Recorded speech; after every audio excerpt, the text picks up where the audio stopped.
We've been talking about search, we've been talking about mobile.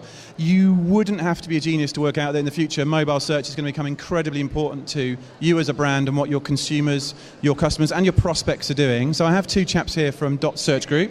Afternoon, gentlemen. Afternoon. Afternoon. How are you? Afternoon, how are you? Good, all right, we'll get that out of the way. Now, you're talking at 4 o'clock this afternoon, I think. Tell us in a nutshell to start with what you're talking about.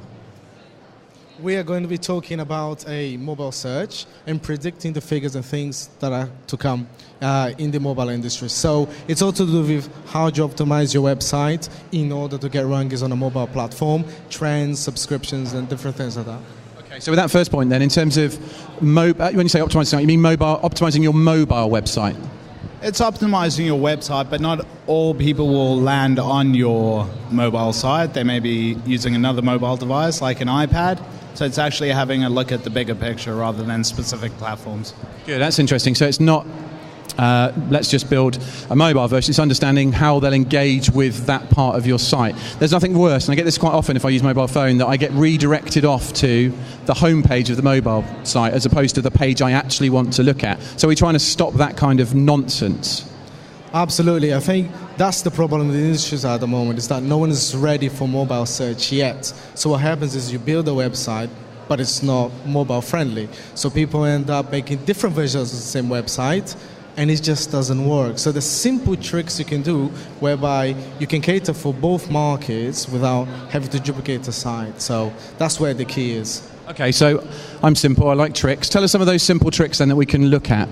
Oh, well, it will be things such as when you build your website, there are certain CSS files that you can use that would automatically make the site mobile friendly, so that when a mobile renders the page, it actually works properly. And Google actually tries to mimic the way a mobile phone works and crawls the page like a mobile does and tries to sort of grade it that way. So we've got to try and hire for all of the different systems, the iPhone, the Android, the Nokia, your PSP and other gaming devices.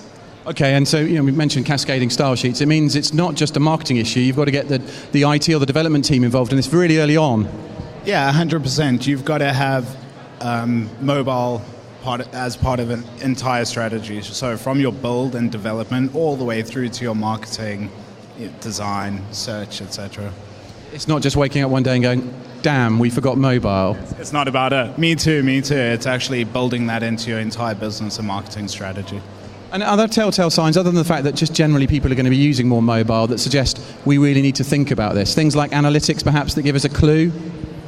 Yes, if you look into your analytics files, you begin to see patterns whereby mobile devices are beginning to emerge. And according to data anyway, by 2013, there's going to be more device mobile hardware accessing your website, and they're going to outweigh PC users. So we have got to start building this stuff now, because by the time mobile kicks in, your website is ready.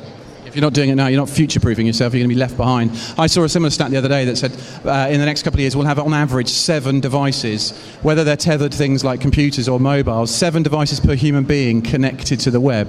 Yeah, absolutely. And at the moment we've probably got 2 or 3 already. And there's that term that was coined a little while ago called dual screening. So I'm sure you're using several devices at the same time, consuming different media on different devices simultaneously. Yeah, that's a really obvious one, isn't it? Because dual screening essentially is the concept of sitting watching TV and playing with your phone. And TV programs like X Factor, when you're watching sports, you may want to bet, that already happens, but you may want to just interact and say, well, actually, she shouldn't win, or he should win, or I'm really angry about that. That wasn't a penalty, referee. That sort of behaviour. Absolutely. I mean, you can bet online. You've seen those commercials. They come up on TV, and I bet from one of the big betting agencies will say, the odds for this person scoring are so and so and so, bet now. So in the future, perhaps what you would be able to do is click on the bet on the screen on TVs that have mobile enabled and bet there and then.